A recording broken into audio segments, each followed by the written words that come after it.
Hello, everyone. I'm James. Welcome back to Easy English for You. Today, I have my wonderful student, Alice, with me. Alice, say hi to everyone. Hi, everyone. I'm Alice. I'm so happy to be here today. So, Alice, are you ready for today's lesson? Yes, but James, what are we learning today? Today, we're going to talk about something very special. It's called the Feynman Learning Method. This method can help you learn English 4 times faster than regular studying. 4 times faster? Really? Yes, really. And here's the best part. If you know something in your head but can't say it in English, this method is perfect for you. Oh, that's exactly my problem. I understand grammar, but when I try to speak, nothing comes out. Don't worry, Alice. Today we'll fix that together. So everyone, let's dive in. First, let me tell you about Richard Feynman. He was a famous physicist who won the Nobel Prize. But people didn't remember him just for being smart. They remembered him as an amazing teacher. Why was he such a good teacher? Because he believed in one simple rule. If you can't explain something simply, you don't really understand it. That makes sense. I often think I know English grammar, but I can't use it. Exactly. That's what we call fake learning. Your brain thinks it knows, but it's just recognizing patterns. Real learning means you can use it anytime, anywhere. Oh no. So I've been doing fake learning all this time? Many people do, Alice, but today that changes. Now, let me explain the 4 steps of the Feynman method. Step 1, choose a concept you want to learn. For example, let's say you want to understand the present perfect tense. Okay, present perfect. I studied this in school. Good. Then tell me, Alice, what is present perfect? It's have plus past participle. Yes, that's the grammar structure. But when do we use it? Why do we use it? Well, I'm not sure. See, that's the difference between knowing and understanding. And that's exactly what we're going to fix today. Step 2, explain it like you're teaching a child. Don't look at your textbook. Just explain from your memory. But James, what if I can't explain it well? That's the whole point, Alice. When you get stuck, that shows you what you don't really understand. Oh, so getting stuck is actually helpful? Exactly. Those stuck points are your learning opportunities. Think of it like this. If you're building a house and you find a crack, that's good. Now you know where to fix it before the house falls down. That's a funny way to think about it. Step 3. Go back and study only the parts you couldn't explain. Don't waste time studying everything again. Just focus on your weak points. That sounds much faster. It is. Most people waste time reviewing things they already know. Instead, you should attack your weak spots directly. Like using a laser instead of a flashlight? Great analogy, Alice. I love it. Step 4. Simplify your explanation. Can you explain it so simply that even a 5-year-old child understands? A 5-year-old? That's really simple. Yes, and that's when you know you truly understand something. The best teachers make difficult things sound easy. So, if my explanation sounds complicated, I don't really get it yet? Exactly right. Now, let's practice this method with real English. Alice, I want you to explain the difference between I went and I have gone. Okay. I went is simple past. I have gone is present perfect? That's just naming the grammar. But what's the feeling? When did native speakers use each one? Well, I went is finished action, and I have gone is not finished? You're getting closer. Let me help you. I went to the store yesterday means the action is completely finished. It happened in the past and you came back. But I have gone to that store many times means it's your experience. The exact time doesn't matter. What matters is you have this experience in your life. Oh, so have gone is about my life experience? Yes. Now you're understanding the feeling, not just the grammar rule. Okay, let's try another one. Alice, make a sentence using I have been. Okay. I have been to Japan last year. Wait, Alice, let me stop you there. This is a very common mistake for English learners.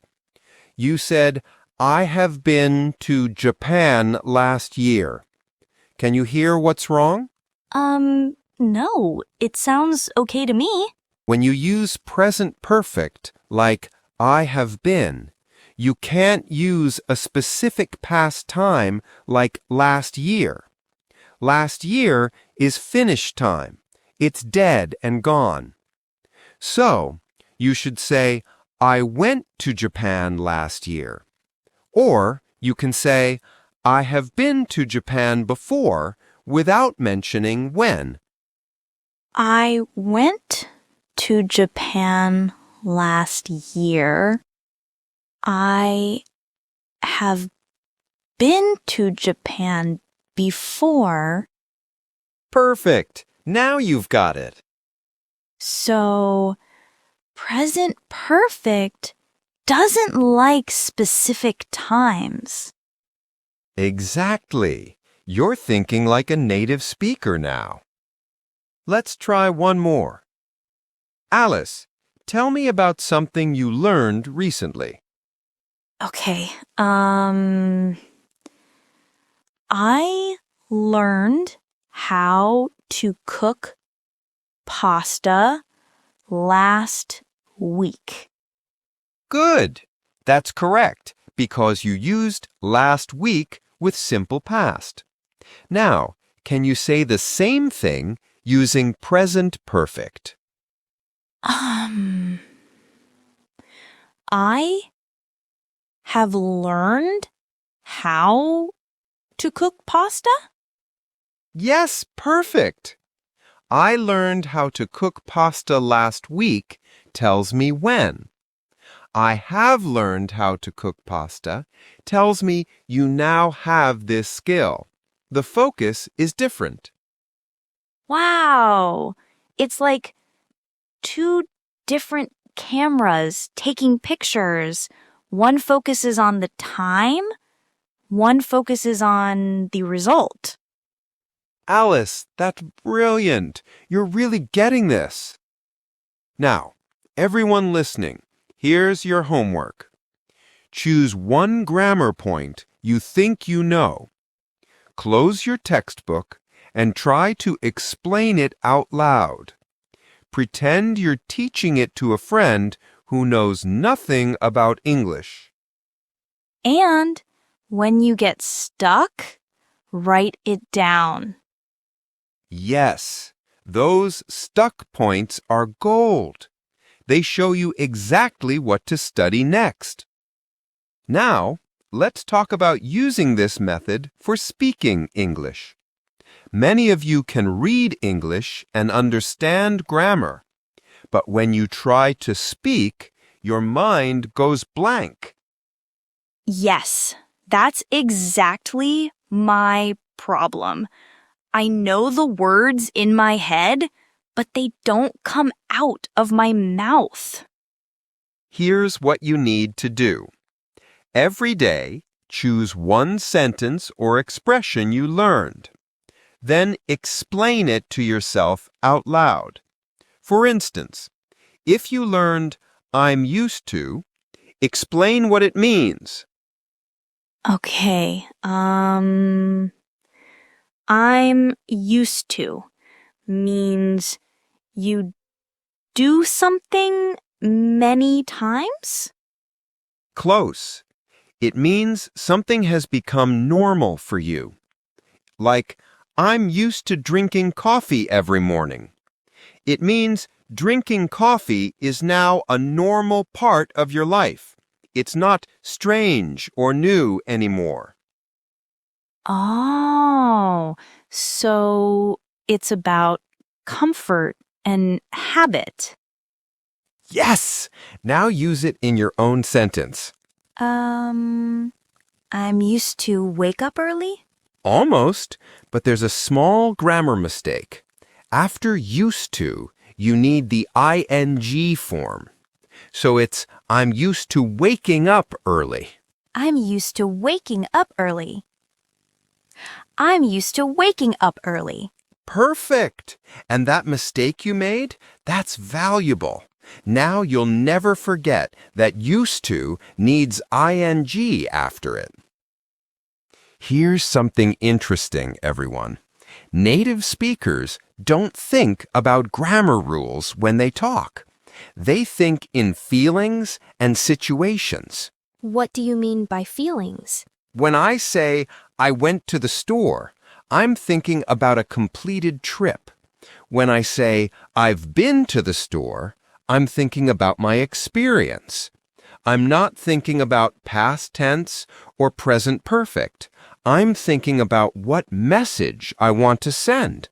Wow, so grammar is just a tool, not the main thing. Exactly, Alice. You're understanding English thinking now. Here's another powerful technique. Record yourself explaining something in English. Then listen to your recording. You'll hear where you pause, where you struggle, where you sound unnatural. But James, I hate hearing my own voice. Everyone does, Alice, but this is so important. When you speak, you can't hear your mistakes. But when you listen back, you become your own teacher. Okay, I'll try it, even though it's embarrassing. That embarrassment means you're learning and growing. Now, this Feynman method isn't just for English. You can use it for anything you want to learn. Want to understand cooking? Explain it simply. Want to learn music? Teach it like you're talking to a child. So it's like a superpower for learning. Yes, and the best part is it's free. You don't need special apps or expensive courses. You just need your voice and your honesty. Honesty. Yes, be honest when you don't understand something. Don't pretend to know. That's fake learning. Let me give you one more example for speaking practice. Alice, tell me what you did this morning using English. Okay, this morning I wake up at 7. Hold on. You said, "I wake up," but is it happening now or did it already happen?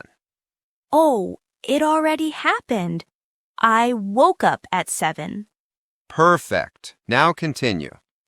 I woke up at 7 and I make breakfast? Again, past tense. I made breakfast. I love the challenge. This is harder than I thought. But you're catching your mistakes, Alice. That means your brain is becoming aware. The first step to fixing mistakes is noticing them. Many English learners have the same problem. They study grammar rules but never practice making their own sentences. It's like reading a cookbook but never cooking. So we need to cook our own English sentences. Yes, and sometimes they'll taste bad at first, but the more you cook, the better you get. I want to be a good English chef. Then you need to practice every day, Alice. Now, speaking of practice, we have something exciting coming next week. We're going to talk about how to build an English thinking brain.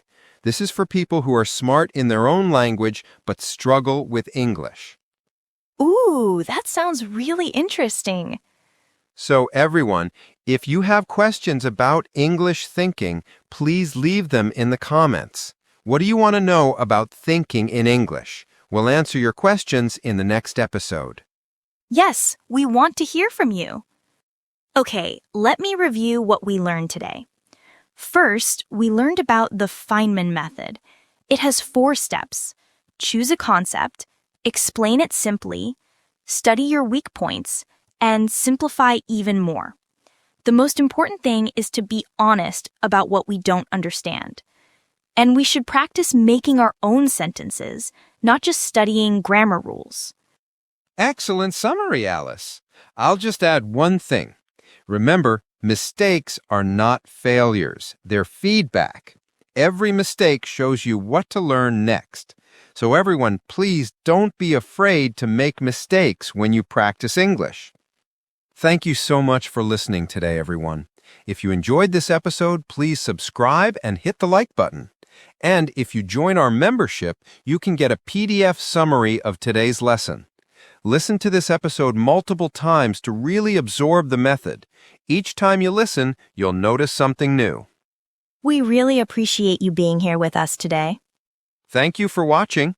Don't forget to stay curious and keep learning.